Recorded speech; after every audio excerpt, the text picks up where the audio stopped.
Toledo, Ohio. Reuters. President Donald Trump made the killing of Iranian General Qassem Soleimani a theme of his re-election campaign on Thursday, drawing cheers from thousands at a rally when he said the death saved lives and delivered American justice. At the campaign rally in Toledo, Ohio, Trump spent a lengthy part of his stump speech defending his order to kill Soleimani and rejecting criticism from Democrats who say he overstepped his authority with the U.S. military's drone strike against the commander of Iran's military Quds force at Baghdad's airport a week ago. He accused Soleimani of organizing violent protests by Iran-backed groups at the U.S. Embassy in Baghdad earlier this month. Trump, who frequently trumpets his support of the U.S. military, said if he had not sent U.S. troops to protect the embassy, the demonstrators might have broken in and killed Americans or taken them hostage, a repeat of the 2011 storming of a U.S. diplomatic facility in Benghazi, Libya, in which the U.S. ambassador was killed. Last week, the United States once again took the bold and decisive action to save American lives and deliver American justice, he said. Trump's appearance at the arena in Toledo was his first campaign rally of the 2020 election year, a sign of how critical the state is to his winning a second four-year term in office next November. Trump won Ohio in 2016 by 8 percentage points, flipping a state that had gone for Democrat Barack Obama in both 2008 and 2012.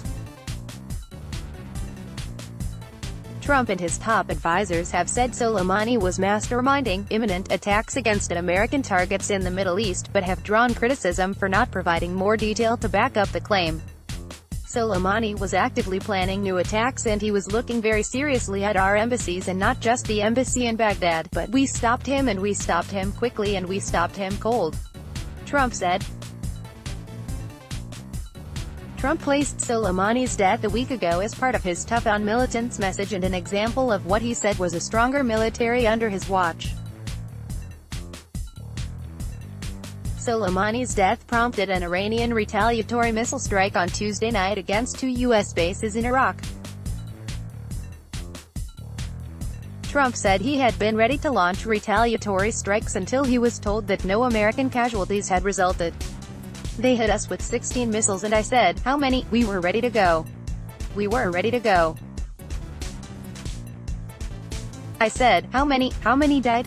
How many were wounded? Sir, none, none. Pretty good warning system. None. How many were hurt? None, sir, he said. So we didn't do anything. We were ready. We were ready. Not that I wanted to. But we were ready. You have no idea. A lot of people got very lucky, he said. While tensions remain, a broad war between the United States and Iran has not erupted and Democrats are battling to rein in Trump's ability to launch a new conflict in the Middle East.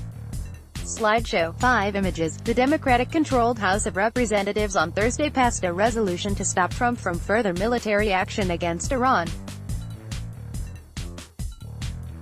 Trump mocked Democrats, who felt more information was needed on the imminent danger Soleimani posed. He said he had to make a split-second decision and Democratic leaders would have dragged out the process and leaked to the U.S. news media if he had given them a heads-up before the operation. He was a bad guy.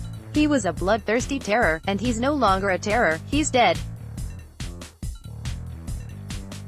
And yet now I see the radical left Democrats have expressed outrage over the termination of this horrible terrorist, said Trump. Reporting by Steve Holland in Toledo, Ohio. Additional reporting by Eric Beach, McKinney Bryce and Mohammed Zargam in Washington. Editing by Leslie Adler. Our standards. The Thomson Reuters Trust Principles.